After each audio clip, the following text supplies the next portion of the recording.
Ladies and gentlemen, welcome back to another episode of Couple of Nukes. As always, I'm your host, Mr. Whiskey, and we hear so many podcasters talking about mindset. There's a lot of different types, whether it's a money mindset, a growth mindset, what it may be.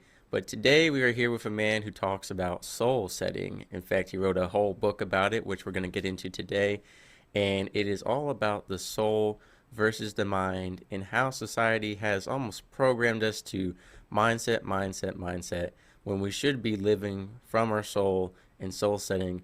But the word soul itself, like so many words, has taken on a lot of different meanings throughout the generations, and it varies from person to person. So we are here with our guests to talk about what exactly is soul setting and what can it do for us and why should we do it. Mr. Levi, all the way from Canada, joining us today to set some souls on the right path. He did it himself after over 50 years of living with mindsets that just got him not where society kept telling him it would take him. So, Mr. Levi, so glad to have you here. And could you please give us a little introduction for yourself? Not a problem. And it's Levy, Levy, Mr. Levy. We just talked about this.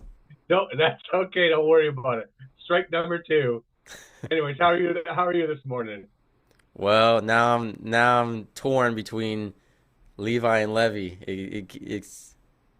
Yeah, It's you won't be the last person. So it's it's the just spelling is what keeps throwing me off. yeah, it's just Levy, just like the levy breaks or taxes of Levy, Levy, It's because I'm Levy. Southern. We got the Levi jeans over here. That's why I keep going to Levi because of the jeans. Not a problem. Anyways, well, thank you very much, Mr. Whiskey. I really appreciate you inviting me to discuss my book and where it's taken me. Soul setting is energy based. It's about frequency. It's about the inside of yourself. And so many of us are looking on the outside world. We have two worlds that we live in. One is the physical world, which I propose that 98% of the world lives in. And we look on the outside, the physical, and we use our perceptions, basically our sight, hearing, sound, all of our perceptions that are based on years and years of conditioning from childhood. And that creates our perspective of our reality and our physical reality. But we're overlooking, I think, a more important reality, which is our non-physical reality, which is inside of ourselves, which is our peace, our peace of mind. And Albert Einstein always said, he has a great quote that I like, that we cannot create a solution to a problem in the same degree that we've created it. So soul setting for me has helped me with my depression, suicidal ideation. I had it planned out. I was ready to cash my chips in. Anxiety, addiction. I was an alcoholic. I suffer from none of those through soul setting because everything we have, Mr. Whiskey, is inside ourselves already. And we just kind of look on the outside. And that's where soul setting has taken me. Yeah, for sure. And I definitely want to get into the addiction recovery aspect of it, as well as go a bit more into your story. But total side pivot, I started thinking of American Pie, drove my Chevy to the levee, but the levee was dry. So I got That's your name now. I'm going to yeah, remember that. Drove Don my McLean. Chevy to That's the right. levee. That's right. Good. Okay. Yeah. But I did read your book, and I don't want to spoil too much of it because I do want people to go check it out if that's what their soul calls them to do. But you talk about 8 benefits of soul setting, and I'm very curious, which one have you found to be the most beneficial to your life of those 8? Obviously, they all kind of play a role in one another, but which one has been the most, implemented into your life? Just the stress management of everyday life. The constant worrying. I don't worry anymore. I still care, but I don't worry. And my stress level has decreased, which stress kills. It really kills your physical being. And it's an Yeah. accumulation over time. It's not something that, if you stress about something today, tomorrow you'll have a heart attack or cancer or other autoimmune diseases. But stress is a major factor in almost all, if not all, sicknesses or illnesses. And it's an accumulation over time. So you may not feel it 5, 10, 15, 20 years from now, but maybe 30 or 40, depending on your age. and you could be 50 years old, 60 years old, and have a heart attack. But that's based on an accumulation of, a bunch of stuff, obviously nutrition as well. But stress is just a real big important factor, and that's where soul setting has helped me just immensely. Yeah, for sure. Because you also talk about in the benefits, I won't name all of them, but inner peace and, just the health that follows from stress management. And that ties into, the view we have on. I like how in your book you talk about there aren't problems, there are situations and circumstances that we then turn into problems. And oftentimes it's actually, our precursor actions that created that problem to begin with. So I think one of the things that you discuss is not worrying about what ifs. So many people are focused on the past or the future, and it's all what ifs. And, you had a quote in there about, it couldn't happen anyway because it didn't happen any other way. So, how has that been? Obviously, for over 50 years, you struggled with what ifs, and it's not an overnight switch to turn off. So, how has that, been playing out in your life? And that quote that you mentioned, it isn't my quote. It's Peter Crone's quote, actually, to be honest with you. Yeah. And it's a great quote. So I don't like taking kudos from somebody else. So going back to your question, um, it's funny because we take a look at our history and our past, and then we use that because we have been um, programmed based on our environment and our experiences. And then when we have what people think is a problem, which I assert that there's nobody has any problems. They're just situations and circumstances, as you mentioned. And we take those problems or those circumstances and then blow them up in our mind, like you said. We live 90% in our mind on a daily basis. We don't live on the outside world. We live in our Right. mind, which creates our issues. So when we come across a situation that we don't like, and what happens is that we internalize that, and then we have a predisposition or preconception that, well, this is what's happened in my past, so that's probably what's going to happen in my future. And it's utterly ridiculous because the outcome can be totally different, but because you've used your history and living in the past, it's predicted your future. And that's not the case. So by eliminating the past, as far as every day is different, and utilizing your soul and your energy, you can manifest something different totally. Yeah, for sure. And I know one example you gave that I really resonated with was if you're running late for work and now you hit every single red light, and you talked about, the energy you put out into there because you're focusing so hard on the red light. So I totally agree with that. And I know that what ifs can be very difficult for people to, not think about, especially in the past or the future. And so how has soul setting really helped you to eliminate those thoughts? Like, do you still have them and you have to get rid of them, or have you soul setted so much that you don't even conjure up those thoughts? It all depends on some situations. I'll share some vulnerabilities with me. I did have an anger issue. I don't like when I have red lights. I don't like when everybody's human, and we don't like Right. certain things that go on with our lives. Some situations you just don't want them to happen. I didn't want them. I don't like them. I want them gone. However, they are here without any control of yourself because someone has said something to you that you don't like. So then you get upset, or somebody did something to you, and then you get upset. Like I can use my example of my ex-wife. She decided to leave me and become a lesbian, and I had two children at the time, 1 and 3. My kids were my life, and I went down a rabbit hole so deep that it created a really bad addiction of alcoholism for me over a 10-year period. If I knew about soul setting, it would have been well, it wouldn't have been any different because it just is. The thing is that when I look at something like that and realize it just is, and that's what my wife's soul wants to do at this present time. It has nothing to do with me whatsoever. And if I only realize that soul setting can internalize that from a standpoint that it's don't take it personally. It's all energy based, And I was sitting there sulking, pouting for over a 10-year period. And all of a sudden, everything negative just kept gravitating toward me. And I got into more and more of a hole. And it's because of the energy that I was emitting. So when you emit a negative energy, what do you think is going to gravitate back towards you? Negativity. Right. When I use that red light scenario, it's exactly like a golfer story. When you get up to a tee and there's a woods on the right-hand side and a river on the left-hand side, and all you want to do is go straight. If all you're sitting there saying is, "Oh, please don't go in the woods and stuff," invariably, 95% of the time, where does your ball go? Right. Right. Yeah. Into the woods. And that's because your energy is focusing so much, and your subconscious is focusing so much on not going there, versus just allowing and just accepting where the ball goes. If it goes in the woods, that's okay. If it goes in the fairway, that's okay as well.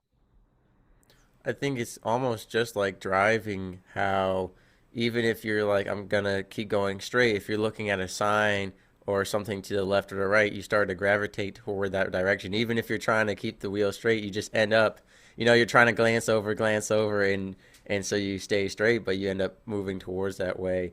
And you mentioned addiction and using, alcohol to really cope with everything that was happening in your life. And we know a lot of alcoholics develop that as a way to cope with stress or trauma or whatever it may be in their life.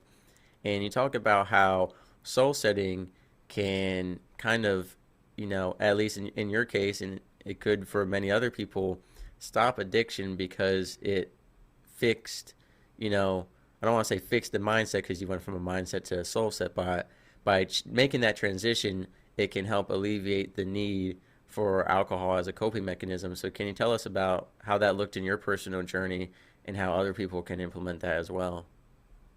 It, it's it's it's the behavior that you causes you to drink or do heroin or cocaine or gamble or eat or whatever. It's not the addiction itself that's the issue. The issue is how you have actually personified your life, the perspective of your life in your mind. And again, it's all negativity. It's all poor me. You perhaps have some trauma that you haven't dealt with, maybe some abuse as a child, and over time, that's programmed into your mind and into your subconscious. So that pain is still there subconsciously, and perhaps maybe even consciously, you are still aware of it and you still are upset about it. So what addiction does is it um, numbs the pain, and that's what you do. You're looking on the outside to numb your pain. And again, in my view or my philosophy is that when you start looking outside for happiness, when you start looking outside for getting rid of pain, you're going in the wrong direction. And when you start internalizing and starting looking inward, which is your soul. Now, I'm sure everyone in your audience and yourself, we have a triangle, and everyone has seen this, the mind, body, and soul connection. And people keep working on the mind, and they keep working on the body, but they don't, and they neglect the soul. And I think the soul is so important, because if the mind is polluted, then are you going to really want to work on your body as far as your nutrition, exercising, etc.? Because you're going to probably be in a depression, anxiety, and it is all fits together. But if you Right. don't work on the soul, and then you're just going to be in a constant loop between the mind and the body. And when you start enhancing the internalness of the soul, and taking account the energy and the faith that the universe, or in my case, God, and again, there's no judgment where you have your oneness or your wholeness come from. It could be Buddha, and that's fine as well. But the concept of oneness, the energy that comes from within, will come back to you as long as you stay in a higher frequency. So I like what you said about the triangle, mind, body, and soul. But for some of us, we can't really tell the difference between mind and soul. Can you kind of go over, like, how do we know if we're thinking from the mind and ego, if we're thinking from the soul? That's a really good question, and that is where it starts. Is you think, how do I know if it's in the mind or the soul? Well, if it's in the mind, you'll go back to your old ways, which is perhaps fear, anger, shame, guilt, all of those emotions. When you're in the soul setting stage, those will dissipate and disappear. Now, they don't disappear overnight. And that's the thing that people have to understand. We are trying to change your identity, not the physical, not your name, not your humor, all that stuff, but just the identity of your past as far as where things have been, such as trauma, abuse, etc. We're not trying to forget it. We're trying to get into a position of acceptance and love for that. It's very difficult. I can imagine some of your audience are sitting there saying, I was abused. How can I love that?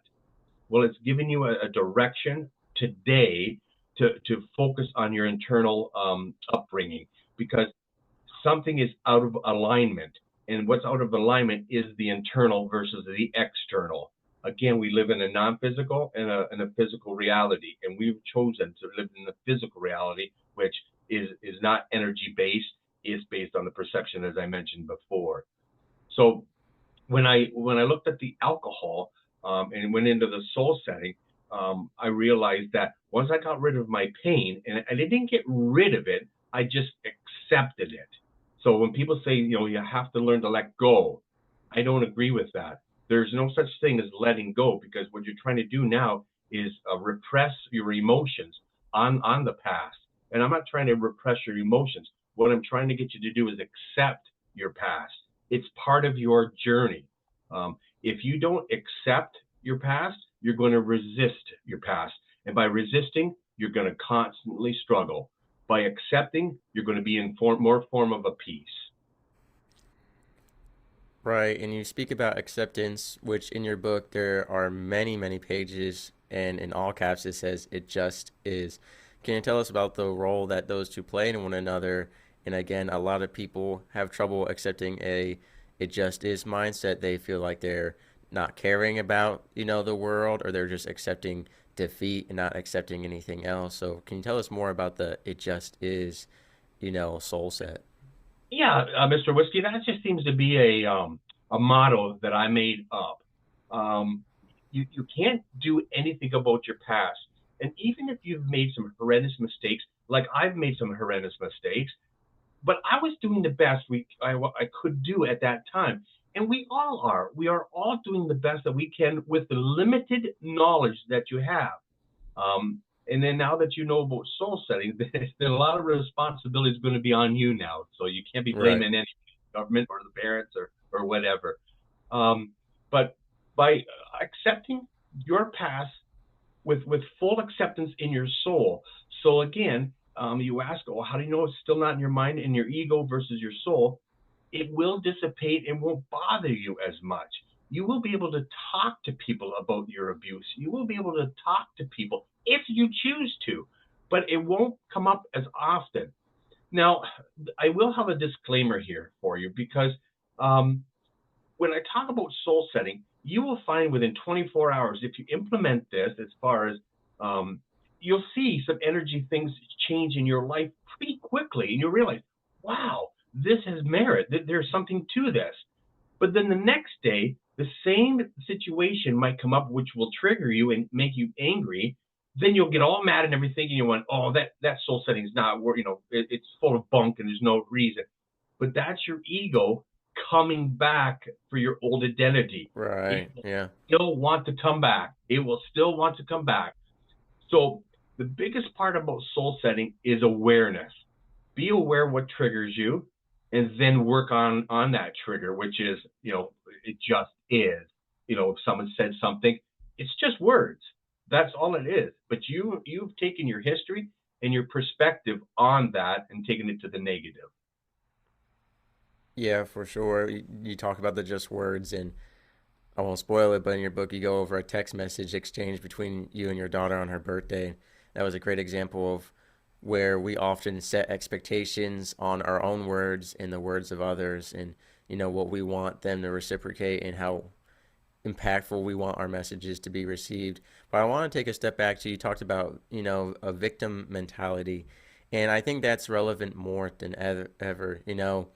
I think there's a lot of generational blame shifting going on. You've got millennials and Gen Zs blaming everything on the baby boomers. You got Gen Z blaming it on the millennials. You got millennials blaming Gen Z. There's a whole generational war going on. Then you've got everyone in your book. You talk about trauma being so generalized now. It's really been taken and made into like a key word on social media, on podcasts, on shows and books, and you talk about how that has changed and soul setting, and that it just is mentality. You said essentially is acceptance and responsibility. It puts more on yourself than anyone.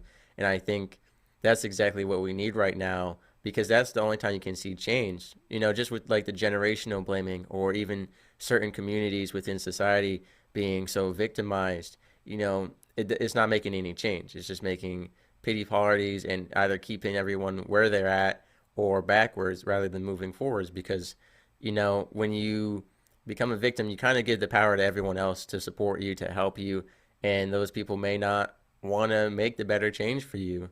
And a lot of people could say that with, drinking or other addictions is part of that. I'm a victim.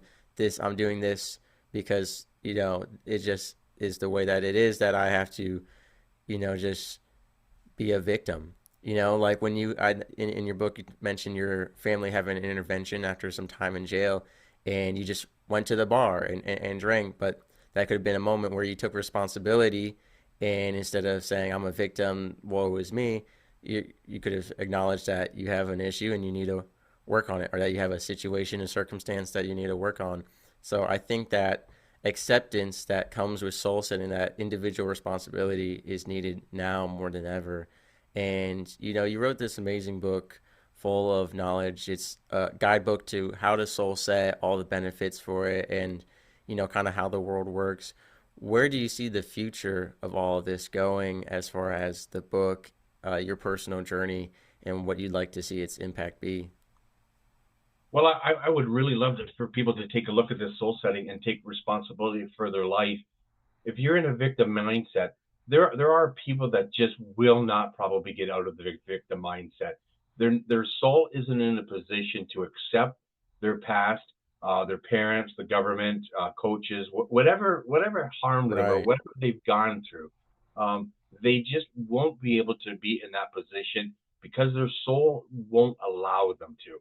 They are so entrenched in their mind that it's a poor pity party, and the energy that they're embracing is the negativity, is guilt, fear, shame, blame, and those are all low frequency.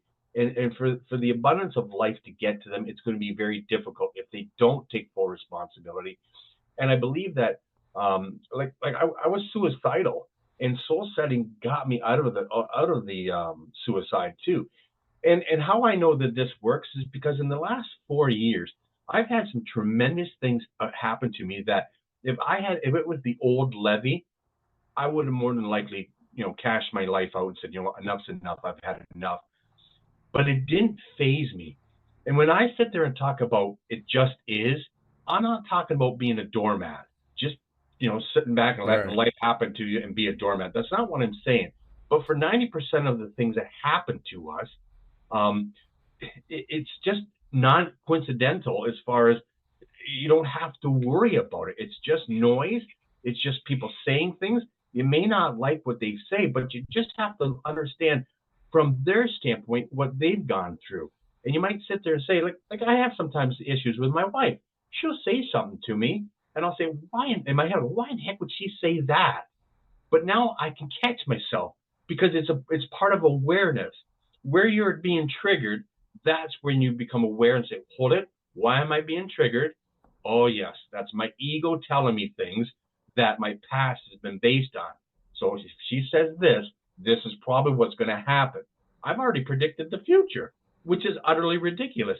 So I can squash things that certain people say to me, and actually a lot of things that people say to me, and give them compassion and love and realize where they're coming from. Right. When people, I'll call it dissing you, when people diss you, then it's a reflection more on them than on you. They are in a really bad spot if they're sitting there being negative to you and calling you names or whatever the case is.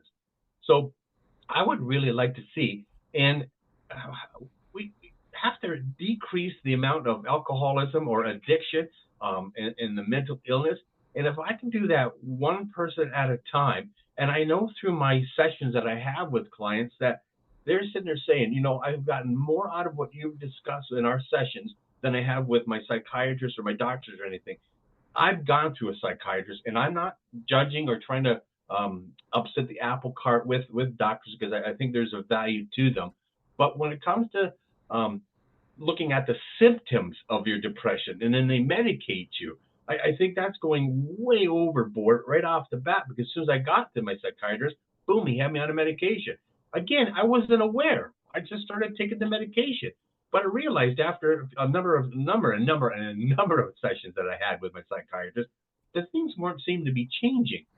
And in my last session, I remember him telling me, he said, Levy, I think you have to understand that we've gotten to a point in our therapy that you will have to accept that you will have some form of depression and anxiety for the rest of your life.